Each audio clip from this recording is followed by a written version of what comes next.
case of Trespass. It was the forenoon of a hazy, breathless day, and Dan Phillips was trouting up one of the back creeks of the Carleton pond. It was somewhat cooler up the creek than out on the main body of water, for the tall birches and willows, crowding down to the brim, threw cool green shadows across it and shut out the scorching glare, while a stray breeze now and then rippled down the wooded slopes, rustling the beech leaves with an airy, pleasant sound.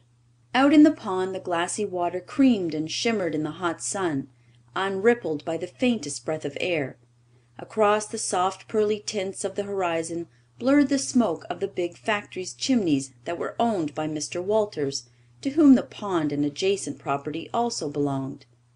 Mr. Walters was a comparative stranger in Carleton, having but recently purchased the factories from the heirs of the previous owner, but he had been in charge long enough to establish a reputation for sternness and inflexibility in all his business dealings.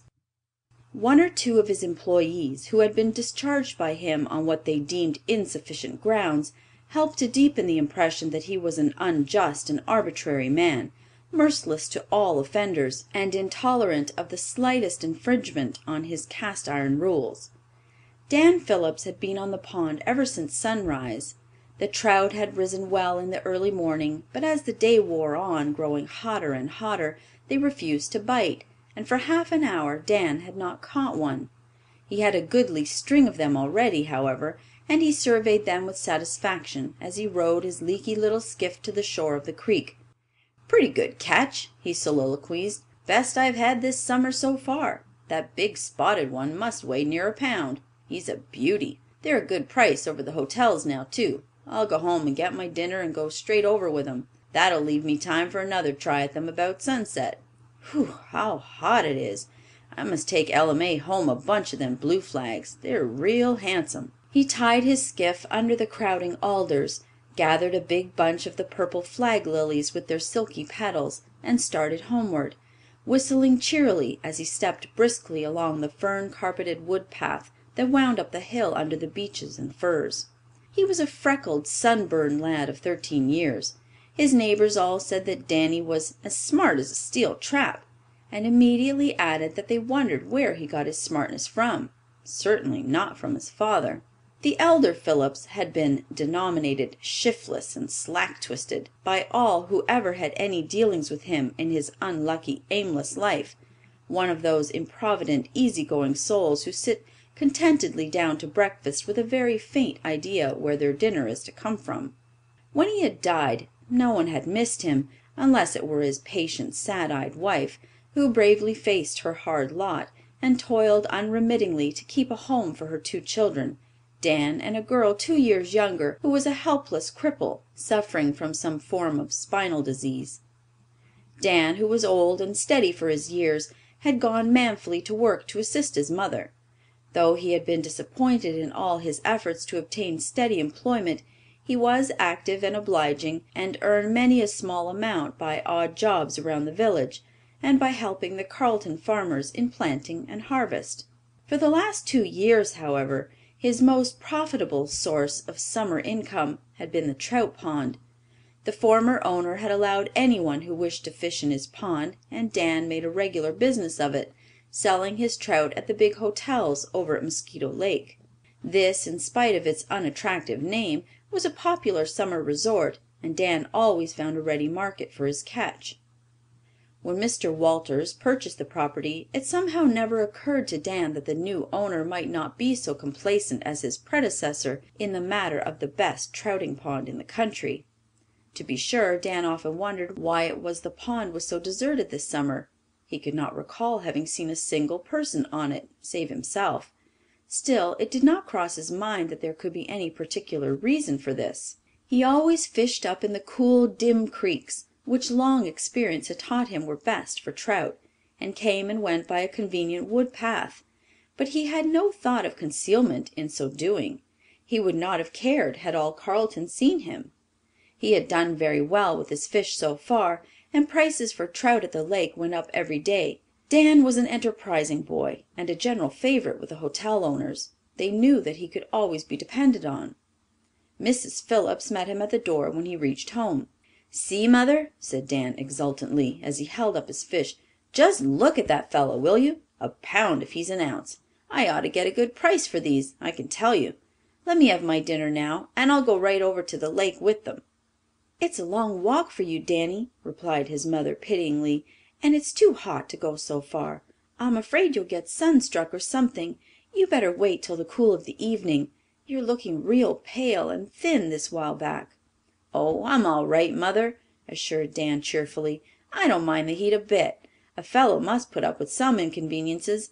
Wait till I bring home the money for these fish, and I mean to have another catch tonight. It's you that's looking tired. I wish you didn't have to work so hard, Mother.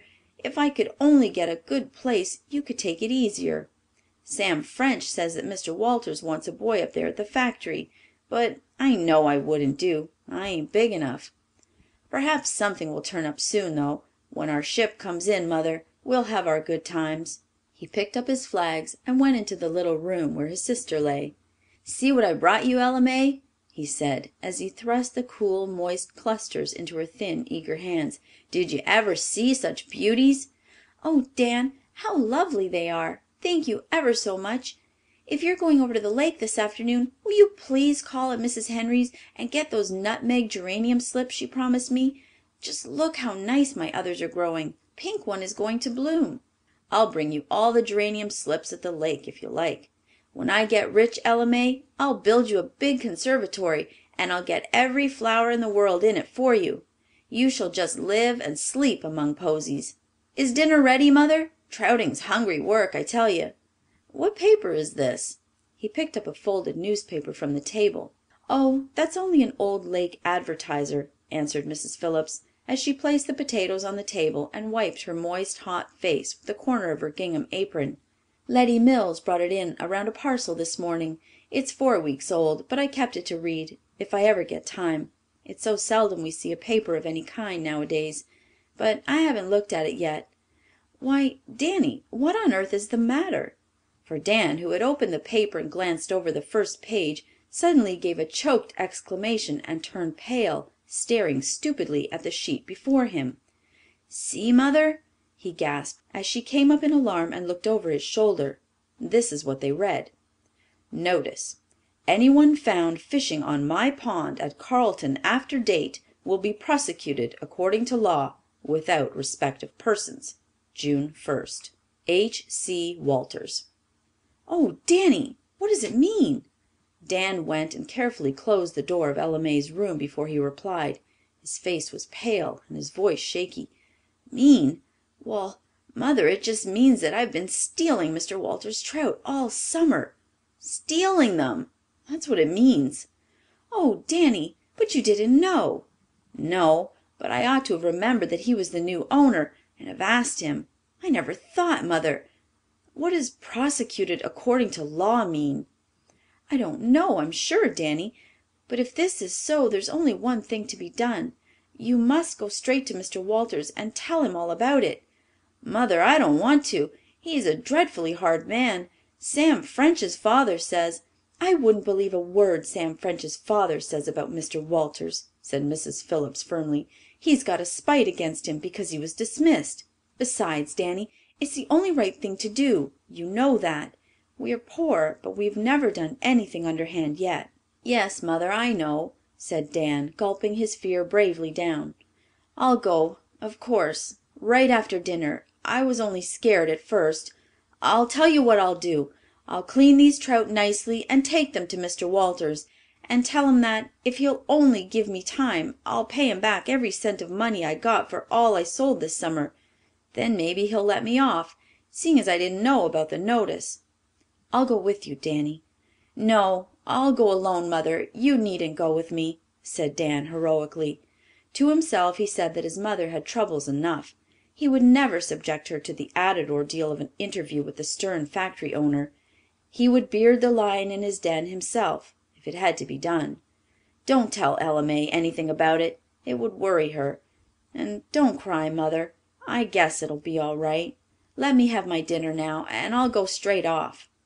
Dan ate his dinner rapidly. Then he carefully cleaned his trout, put them in a long basket with rhubarb leaves over them, and started with an assumed cheerfulness very far from his real feelings. He had barely passed the gate when another boy came shuffling along, a tall, raw-boned lad with an insinuating smile and shifty, cunning eyes. The newcomer nodded familiarly to Dan. "Hello, sonny. Going over to the lake with your catch, are you? You'll fry up before you get there. There'll be nothing left of you but a crisp." "No, I'm not going to the lake. I'm going up to the factory to see Mr. Walters." Sam French gave a long whistle of surprise. "Why, Dan, what's taking you there? You surely ain't thinking of trying for that place, are you? Walters wouldn't look at you. Why, he wouldn't take me. You haven't the ghost of a chance." "No, I'm not going for that, Sam. Did you know that Mr. Walters had a notice in the Lake Advertiser that nobody could fish in his pond this summer?" "Course I did. The old skinflint. He's too mean to live, that's what. He never goes near the pond himself. Regular dog in the manger, he is. Dad says—" "Sam, why didn't you tell me about that notice?" "Gracious, didn't you know? I supposed everybody did, and here I've been taking you for the cutest chap this side of sunset, fishing away in that creek where no one could see you, and cutting home through the woods on the sly. You don't mean to tell me you never saw that notice?" "No, I didn't. Do you think I'd have gone near the pond if I had? I never saw it till today, and I'm going straight to Mr. Walters now to tell him about it." Sam French stopped short in the dusty road and stared at Dan in undisguised amazement. "Dan Phillips!" he ejaculated. "Have you gone plumb out of your mind? Boy alive, you needn't be afraid that I'd peach on you. I'm too blamed glad to see anyone get the better of that old Walters, smart as he thinks himself. Gee, to dream of going to him and telling him you've been fishing in his pond! Why, he'll put you in jail. You don't know what sort of a man he is. Dad says—" "Never mind what your dad says, Sam. My mind's made up." "Dan, you chump, listen to me. That notice says prosecuted according to law. Why, Danny, he'll put you in prison or fine you or something dreadful." "I can't help it if he does," said Danny stoutly. "You get out of here, Sam French, and don't be trying to scare me. I mean to be honest, and how can I be if I don't own up to Mr. Walters that I've been stealing his trout all summer?" "Stealing fiddlesticks, Dan. I used to think you were a chap with some sense, but I see I was mistaken. You ain't done no harm. Walters will never miss them trout. If you're so dreadful squeamish that you won't fish no more, why, you needn't. But just let the matter drop and hold your tongue about it. That's my advice." "Well, it isn't my mother's then. I mean to go by hers. You needn't argue no more, Sam. I'm going." "Go then," said Sam, stopping short in disgust. "You're a big fool, Dan, and serve you right if Walter lands you off to jail. But I don't wish you no ill. If I can do anything for your family after you're gone, I will, and I'll try and give your remains Christian burial, if there are any remains. So long, Danny. Give my love to old Walters." Dan was not greatly encouraged by this interview. He shrank more than ever from the thought of facing the stern factory owner. His courage had almost evaporated when he entered the office at the factory and asked shakily for Mr. Walters. "He's in his office there," replied the clerk, "but he's very busy. Better leave your message with me." "I must see Mr. Walters himself, please," said Dan firmly, but with inward trepidation. The clerk swung himself impatiently from his stool and ushered Dan into Mr. Walters' private office. "Boy to see you, sir," he said briefly, as he closed the ground glass door behind him. Dan, dizzy and trembling, stood in the dreaded presence. Mr. Walters was writing at a table covered with a businesslike litter of papers. He laid down his pen and looked up with a frown as the clerk vanished. He was a stern-looking man with deep-set gray eyes and a square, clean-shaven chin. There was not an ounce of superfluous flesh on his frame, and his voice and manner were those of the decided, resolute, masterful man of business. He pointed to a capacious leather chair and said concisely, "What's your business with me, boy?" Dan had carefully thought out a statement of facts beforehand, but every word had vanished from his memory. He had only a confused, desperate consciousness that he had a theft to confess and that it must be done as soon as possible. He did not sit down. "Please, Mr. Walters," he began desperately, "I came to tell you. Your notice, I never saw it before, and I've been fishing on your pond all summer. But I didn't know. Honest, I've brought you all I caught today, and I'll pay back for them all sometime." An amused, puzzled expression crossed Mr. Walters's non-committal face. He pushed the leather chair forward. "Sit down, my boy," he said kindly. "I don't quite understand this somewhat mixed-up statement of yours. You've been fishing on my pond, you say? Didn't you see my notice in the Advertiser?" Dan sat down more composedly. The revelation was over, and he was still alive. "No, sir. We hardly ever see an Advertiser, and nobody told me. I'd always been used to fishing there, and I never thought but what it was all right to keep on. I know I ought to have remembered and asked you. But truly, sir, I didn't mean to steal your fish. I used to sell them over at the hotels. We saw the notice today, Mother and me, and I came right up. I've brought you the trout I caught this morning, and if only you won't prosecute me, sir, I'll pay back every cent I got for the others. Every cent, sir, if you'll give me time." Mr. Walters passed his hand across his mouth to conceal something like a smile. "Your name is Dan Phillips, isn't it?" he said irrelevantly. "And you live with your mother, the widow Phillips, down there at Carlton Corners, I understand." "Yes, sir," said Dan, wondering how Mr. Walters knew so much about him, and if these were the preliminaries of prosecution. Mr. Walters took up his pen and drew a blank sheet towards him. "Well, Dan, I put that notice in because I found that many people who used to fish on my pond, irrespective of leave or license, were accustomed to lunch or camp on my property, and did not a little damage. I don't care for trouting myself. I've no time for it. However, I hardly think you'll do much damage. You can keep on fishing there. I'll give you a written permission, so that if any of my men see you they won't interfere with you. As for these trout here, I'll buy them from you at Mosquito Lake prices, and will say no more about the matter. How will that do?"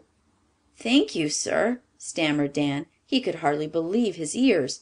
He took the slip of paper Mr. Walters handed to him and rose to his feet. "Wait a minute, Dan. How was it you came to tell me this? You might have stopped your depredations, and I should not have been any the wiser." "That wouldn't have been honest, sir," said Dan, looking squarely at him. There was a brief silence. Mr. Walters thrummed meditatively on the table. Dan waited wonderingly. Finally the factory owner said abruptly, "There's a vacant place for a boy down here. I want it filled as soon as possible. Will you take it?" "Mr. Walters! Me?"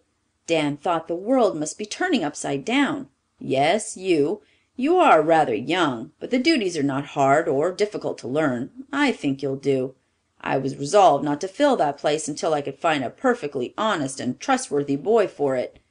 I believe I've found him. I discharged the last boy because he lied to me about some trifling offense, for which I would have forgiven him if he'd told the truth. I can bear with incompetency, but falsehood and deceit I cannot and will not tolerate," he said, so sternly that Dan's face paled. "I am convinced that you are incapable of either. Will you take the place, Dan?" "I will if you think I can fill it, sir. I'll do my best." "Yes, I believe you will. Perhaps I know more about you than you think. Business men must keep their eyes open. We'll regard this matter as settled then. Come up tomorrow at 8 o'clock. And one word more, Dan. You have perhaps heard that I am an unjust and hard master. I am not the former, and you will never have occasion to find me the latter if you are always as truthful and straightforward as you've been today. You might easily have deceived me in this matter. That you did not do so is the best and only recommendation I require. Take those trout up to my house and leave them. That will do. Good afternoon." Dan somehow got his dazed self through the glass door and out of the building. The whole interview had been such a surprise to him that he was hardly sure whether or not he had dreamed it all. "I feel as if I were some person else," he said to himself, as he started down the hot white road. "But Mother was right. I'll stick to her motto. I wonder what Sam will say to this." End of A Case of Trespass,